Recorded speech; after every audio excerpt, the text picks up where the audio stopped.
എന്തല്ല എല്ലാവർക്കും സുഖം തന്നെയാ. പൊങ്കലല്ലേ വരുന്നത്. അപ്പോൾ ഇപ്രാവശ്യം നമുക്കൊരു വെൺപൊങ്കലായാലോ. അപ്പോൾ നല്ല ഹെൽത്ത് ബെനിഫിറ്റല്ലുള്ള ചാമ അരി കൊണ്ട് നമുക്ക് ഇപ്രാവശ്യം പൊങ്കലുണ്ടാക്കാം. വളരെ റീസണബിൾ പ്രൈസിന് കിട്ടുന്നുണ്ട് കേട്ടോ. എല്ലാവരും ഒന്ന് ശ്രമിച്ച് നോക്കണേ.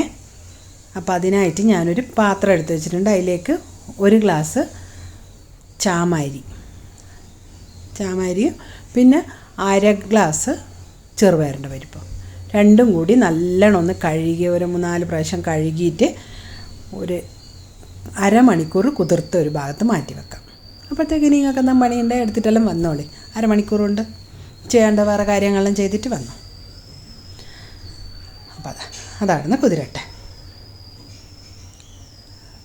ചാമ അരി നല്ല ഞാൻ ഇപ്പോൾ 2-3 പ്രാവശ്യം ദോശ ഇഡ്ഡലി എല്ലാം ഉണ്ടാക്കി നോക്കി. വളരെ നല്ല ടേസ്റ്റുള്ളൊരു സാധനം കേട്ടോ. അപ്പോൾ അതാ നമ്മൾ അരി കുതിർന്ന് വന്നിട്ടുണ്ട്. ചാമ അരിയാണേ, അരിയല്ല ചാമ അരി. അപ്പോൾ അതവിടുന്ന് ആയിട്ടുണ്ട്. അപ്പോഴത്തേക്ക് ഞാനൊരു കുക്കർ അടുപ്പത്ത് വെച്ച് ചൂടാകുന്നുണ്ട്. അതിലേക്ക് ആവശ്യത്തിന് നെയ്യ് ഒഴിച്ചു കൊടുക്കാം. ആവശ്യത്തിന് എന്ന് പറയുമ്പോൾ 2 ടേബിൾ സ്പൂൺ നെയ്യാണ് ഞാനിതിൽ ഒഴിച്ചു കൊടുത്തത്. 2 ടേബിൾ സ്പൂൺ നെയ്യും പിന്നെ 1 ടീസ്പൂൺ ജീരകം ഒന്ന് പൊരിയുമ്പോൾ ഒന്ന് ചതുക്കിയ കുരുമുളക്, ഒന്ന് അങ്ങനെ പൊടിയായിട്ടല്ല, എന്നാൽ അപ്പാടിട്ട പിള്ളേർ എടുത്ത് ചാടിക്കളി. അതുകൊണ്ടാണ് ഞാനിങ്ങനെ ഇടുന്നത്. പിന്നെ 1 ടീസ്പൂൺ പൊടിയായിട്ട് അരിഞ്ഞ് ഇഞ്ചിയും 1 പച്ചമുളകും, അതൊരു മണത്തിനാണ് കേട്ടോ. പിന്നെ കുറച്ച് കറിവേപ്പിലയും നല്ല ഇട്ടിട്ട് ഒന്ന് ഇളക്കി കൊടുക്കാം. പിന്നെ നമ്മൾ കാര്യമായൊരു സാധനം അണ്ടിപ്പരിപ്പ്. ഇത് നിങ്ങൾക്ക് അളവൊന്നും ഞാൻ പറയുന്നില്ല, നിങ്ങൾക്ക് എത്ര വേണമെങ്കിലും ഇടാം. ഞാനൊരു കൈപ്പിടി ഇട്ടിട്ടുണ്ട് കണ്ടോ. എന്നിട്ട് നല്ലോണം അങ്ങ് അത് എല്ലാം കൂടി ഒന്ന് മൂത്ത് വരട്ടെ. നല്ലൊരു മണമായിരിക്കും ഈ സമയത്ത് കേട്ടോ. നെയ്യ് കിടന്നിട്ട് അണ്ടിപ്പരിപ്പും കുരുമുളകും ജീരകവും എല്ലാം കൂടി ഒന്ന് മൊരിയുമ്പം കറിവേപ്പിലയും. ഇനി നമുക്ക് പിന്നെ കഴുകി ഞാൻ അരിപ്പയിലിട്ട് വെച്ചിട്ടുണ്ട്. അരമണിക്കൂർ കഴിഞ്ഞ് അന്നേരം അരിപ്പയിലെടുത്തിട്ട് വെച്ചിട്ടുണ്ട്. കുറച്ച് അരമണിക്കൂർ എന്നുള്ളത് കുറച്ച് ഒരു 35 മിനിറ്റ് ഒന്നും ആയപ്പോഴൊന്നും കുഴപ്പമൊന്നുമില്ല കേട്ടോ. അപ്പോൾ അതാ ഇത് നല്ലോണം ഒന്ന് അതിൻ്റെ പച്ചമണം പോകുന്നവരെ ഒന്ന് മൂപ്പിച്ചാളാം. ഒരു 30 സെക്കൻഡോ 1 മിനിറ്റോ ഒന്നങ്ങ് മൂപ്പിച്ചാൽ നല്ലൊരു അല്ലേ ഒരു പച്ചമണം ഉണ്ടാവും. ഇനി ആവശ്യത്തിന് വെള്ളം. ഞാനിപ്പോൾ 5 ഗ്ലാസ് വെള്ളം, അരി അളന്ന അതേ ഗ്ലാസ്സിൽ 5 ഗ്ലാസ് വെള്ളമാണ് ഒഴിച്ചു കൊടുക്കുന്നത്. നിങ്ങൾ പിന്നെ മാറിപ്പോകൊന്നും വേണ്ട.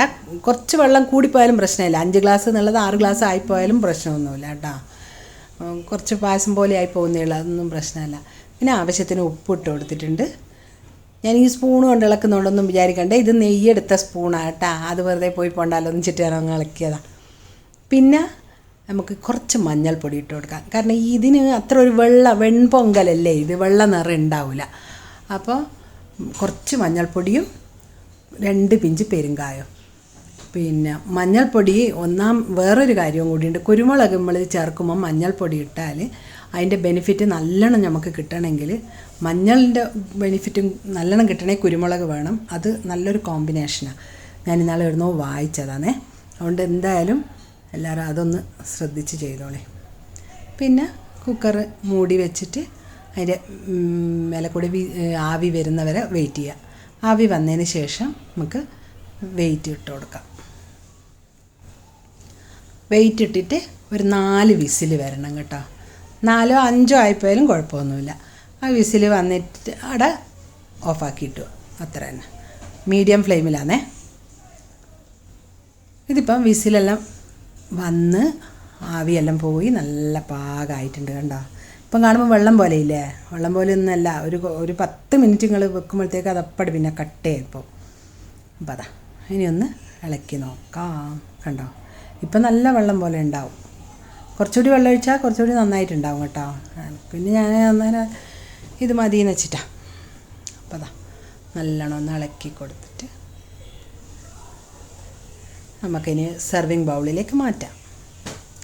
കണ്ടോ, ഇപ്പം തന്നെ കട്ടയായില്ലേ. ഇതാണ് ഇതിൻ്റെ ഒരു സ്വഭാവം. നല്ല അടിപൊളി പൊങ്കലാണ്. എല്ലാവരും ഉണ്ടാക്കി കഴിച്ചു നോക്കിയിട്ട് അഭിപ്രായം അറിയിക്കാൻ മറക്കണ്ട. അടുത്ത ആഴ്ച കാണുന്നത് വരെ താങ്ക് യു.